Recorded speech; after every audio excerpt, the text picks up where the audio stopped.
আমি একটু পরেই বলছি। এটা খালি কেস টেকিং এর জন্য নয়, আপনার ম্যানেজমেন্ট ইত্যাদি অনেক কিছুর জন্যই প্রয়োজন।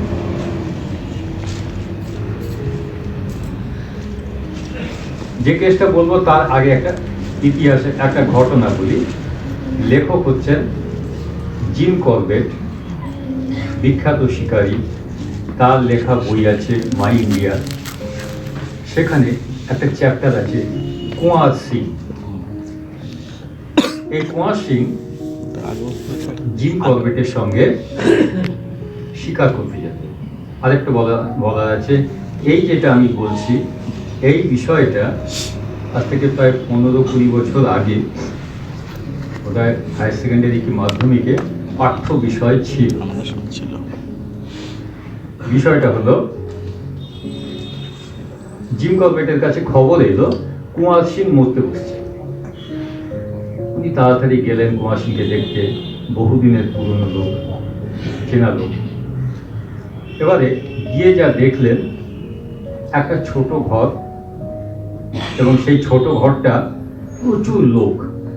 এবার সবাই প্রায় কাঁদছে, মানে বিশেষ করে তার ছেলে, এরা কাঁদছে যে এই মারা গেল, এই মারা গেল, এরকম একটা কথা। ঘরটার মধ্যে একটা ঘুঁটে উনুন জ্বলছে, ঘরটা ধোঁয়ায় ভর্তি হয়ে আছে, তার মধ্যে প্রচুর লোক আছে, আর তারা বলা বলি করছে এই মুহূর্তে বুঝি মরে গেল। তো জিম করবেট সেই ঘরে ঢুকেই প্রথমেই সবাইকে বার করলেন, সব ঘর থেকে বেরোন, সাহেব মানুষ সবাই বেরিয়ে পড়ল। তারপরে তিনি ওই ঘুঁটে জ্বলছিল যেটা, সেটাকে বার করলেন, তাতে তার হাতটা পুড়েও গেল। এইবার জানলা দরজাগুলোকে খুললেন, দেখলেন যথেষ্ট হচ্ছে না, ওকে বাইরে বার করে আনলেন আর খাওয়া দিতে বললেন। কিছুক্ষণ পরে উনি পালস দেখলেন যে তখনও কিন্তু পালস চলছে, সে কিন্তু মারা যায়নি। এরপরে কুঁয়ার সিং এর ছেলেকে বললেন গরম দুধ নিয়ে আসতে, একটু খাওয়াতে। সে তো অবাক, বাবা তো একটু মরে যাবে, সে আবার দুধ খাবে কি করে? কিন্তু উনি জোর করলেন, উনি দুধ খাওয়ালেন। পেশেন্ট সে দুধ খেলো, বললেন আমি পরের দিন আসবো।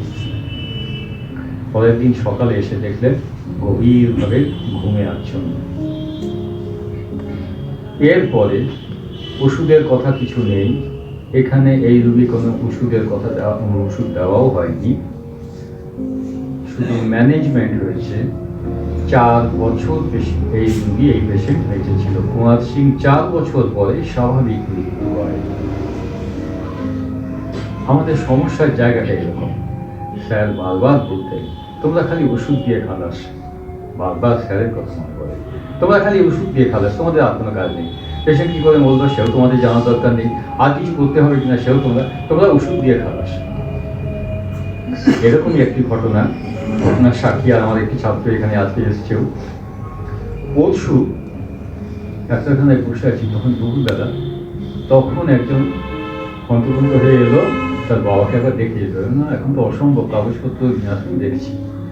কাগজপত্রে যেটা লেখা আছে, ইনি একজন ভেটেরিনারি সার্জন ছিলেন, এখন বয়স 84। তো রিমেটয়েড আর্থ্রাইটিস আছে, হাত পাগুলো একদম ডিফর্মিটি হয়ে গেছে, আর তার সঙ্গে ম্যালিগন্যান্সি ধরা পড়েছে। অরিজিনাল ফোকাসটা জানা যাচ্ছে না, কিন্তু মেটাস্টেসিস হয়ে লিভার এবং অন্যান্য জায়গা স্প্রেড করে গেছে। এটা হলো একটা দিক। তা আমি যখন গেলাম তখন প্রায় 6:15 বাজে।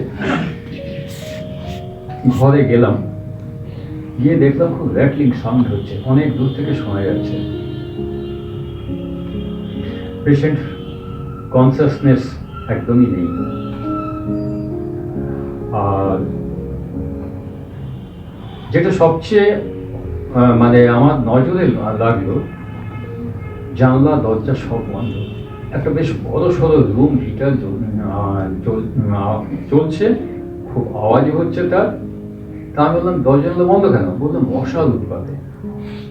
তখন আমি বললাম যে দেখুন, 18 ডিগ্রি টেম্পারেচার কম যদি হয় তাহলে আর মশার জন্য এই ডেঙ্গির ভয় আপনাকে পেতে হবে না। এখন টেম্পারেচার ওই 14-15 এরকম চলছে, আপনি নিশ্চিন্তে জানলা খুলুন। ওনারা কিছুতেই জানলা খুলতে ভয় পাচ্ছেন। অনেক বলার পরে জানলা দরজা খুললেন। জানলা দরজা খোলাতে একটু পরিস্থিতিটা অন্যরকম মনে হলো, গুমোট আবহাওয়া, তার মধ্যে কিন্তু আবার মশারই নেই, মশার কয়েল জ্বলছে। ইতিমধ্যে তারা আমাকে প্রেসক্রিপশন দেখালেন। এক ডাক্তারবাবুর নাম আমি আর করছি না, অত্যন্ত ব্যস্ত ডাক্তারবাবু, হোমিওপ্যাথ ডাক্তার। তিনি বলেছেন গত 3 দিন এমন প্রেসক্রিপশন অনুযায়ী ওষুধ খাওয়ানো হচ্ছে। অ্যান্টিমটার্ট 30 3 ঘন্টা ছাড়া ছাড়া 1 ড্রপ করে জিভে দিতে হবে। গত 3 দিন এরকমটাই চলছে। রোগীর পরিস্থিতি যেমন ছিল তেমনই আছে। আমি একবার জিজ্ঞেস করলাম, আচ্ছা ডাক্তারবাবু নিজে দেখতে এসেছিলেন? বলে হ্যাঁ, ডাক্তারবাবু দেখে গেছেন। ডাক্তারবাবু দেখেছেন, জানলা দরজা খুলতে বলেনি। অ্যান্টিমটার্ট এই ডোজে দেওয়া হচ্ছে গত 3 দিন ধরে। আমি তো বললাম এগুলো বন্ধ করুন। তার সঙ্গে তারা আরো কিছু দেখালেন। অ্যালোপ্যাথি বেশ কিছু ওষুধ খাওয়ানো হচ্ছে। হোমিওপ্যাথি ওষুধ চেলিডোনিয়াম মাদার আছে, হাইড্রেস্টিস আছে, ইত্যাদি আছে।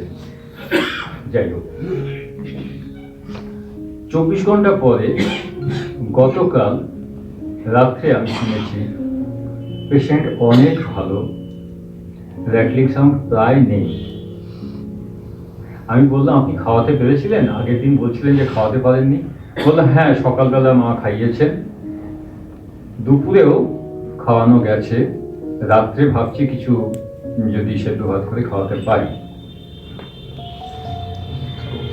তাহলে এই যে বিবরণটা আমি দিলাম, এখানে ম্যানেজমেন্ট একটা বড় ভূমিকা নিচ্ছে, কিন্তু ডাক্তারবাবু ব্যস্ত, ওষুধ দিয়ে খালাস, ম্যানেজমেন্টের দিকে চিন্তা নেই। আমি কিন্তু বারবার জানলা দরজা খোলা রাখতে বলেই এবং 6 দাগ ওষুধ দিয়েছিলাম 6 ঘন্টা ছাড়া। কালো হয়েছে 0। পেশেন্ট কিন্তু ভালো। আমি বলছি না পেশেন্ট সেরে গেছে, কারণ এই পেশেন্ট ছাড়বে কিনা বলা যাচ্ছে না, এটা পরশু দিনের কেস। কিন্তু 24 ঘন্টার মধ্যে যে পরিবর্তন সম্ভব হয়েছে। ওষুধ আমাদের জানা আছে অ্যান্টিবায়োটিক, ওই কাজ তো হলো না। আর আমার কালো হয়েছেও কাজ হতো কি?